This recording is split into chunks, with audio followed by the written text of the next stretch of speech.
program ini menurut saya sangat penting sekali karena saya yang bergerak di pendidikan, saya tuh selalu mengharapkan orang tuh selalu jangan pikir fashion itu otodidak aja tuh bisa, tetapi kalau dia menempuh pendidikan di berbagai bidang sebetulnya, dan saya berbicara ini di bidang fashion, dia tuh sudah mempunyai satu fondasi yang kuat untuk maju ke depan dan terjun ke dunia fashion yang nyata.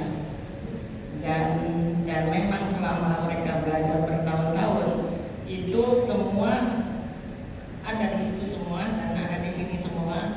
Jadi semua betul-betul mereka harus memutuskan sendiri, mendesain sendiri, mengeksekusi sendiri. Ada kesulitan, mereka harus mencari jalan sendiri. Jadi ada drama juga, ada yang nangis ya. Ya, ada yang nangis, ada yang stres, itu udah umum.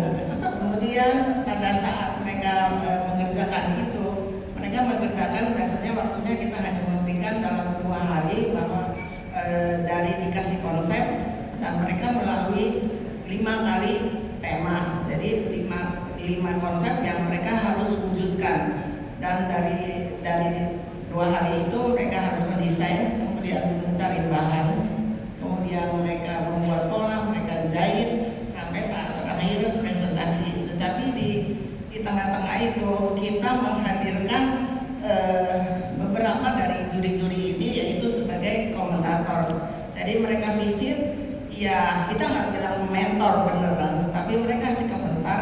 Makanya kita pilih juri-juri yang punya profesi yang berbeda-beda. Ada yang dari grafis, ada yang dari interior design, jadi semuanya berbeda. Mereka pakai kacamata mereka tuh komentar aja gitu loh. Nah, putusan itu ada di tangan anaknya sendiri. Dan biasanya mereka datang itu kira-kira 4-5 jam sebelum eksekusi finish. Jadi dalam waktu singkat itu mereka dengar masukan dari orang luar.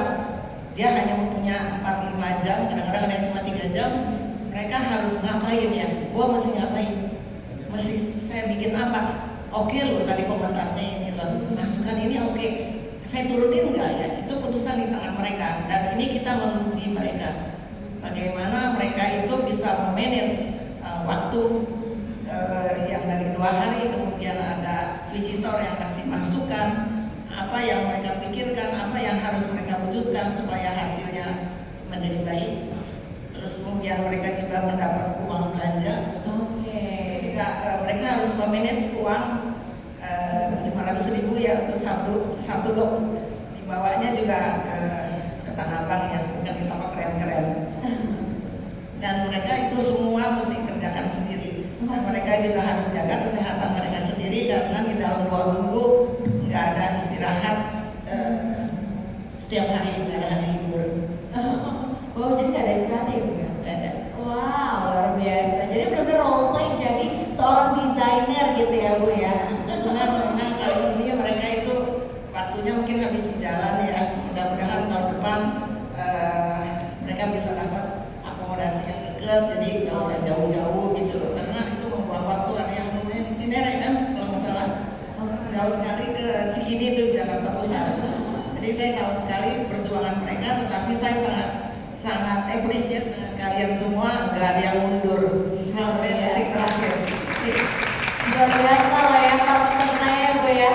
Berarti excitementnya sangat-sangat tinggi ya Bu ya dalam kegiatan ini ya. Tadi Ibu Susan juga sudah menjelaskan bagaimana prosesnya ya Bu ya. Tadi ada yang sampai stres, ada yang menangis juga, itu sudah biasa ya Bu ya di dunia mode gitu ya Bu ya. Nah Ibu tadi juga Ibu ada singgung mengenai pendidikan mode gitu ya. Nah FFD secara khusus juga ditunjuk bagi lulusan sekolah mode ya Bu ya. Rata-rata nih teman-teman adalah lulusan dari sekolah mode gitu ya. Nah kenapa sih Bu Susan fondasi pendidikan itu menjadi hal yang penting nih sebagai sebelum seorang desainer memasuki tantangan yang lebih kompleks gitu. Jadi harus didasari dengan pendidikan dulu. Kenapa Bu? Sebenarnya karena saya di bidang pendidikan ya, otomatis saya mengharapkan orang semua berpendidikan otomatis.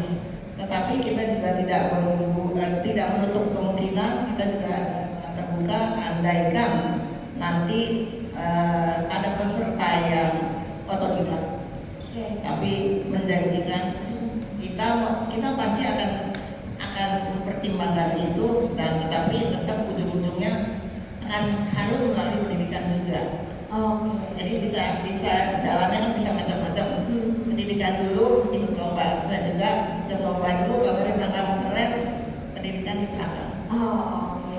Tapi ujung-ujungnya harus berpendidikan. Harus ya Bu ya. Oke, luar biasa sekali. Kita beri tepuk tangan untuk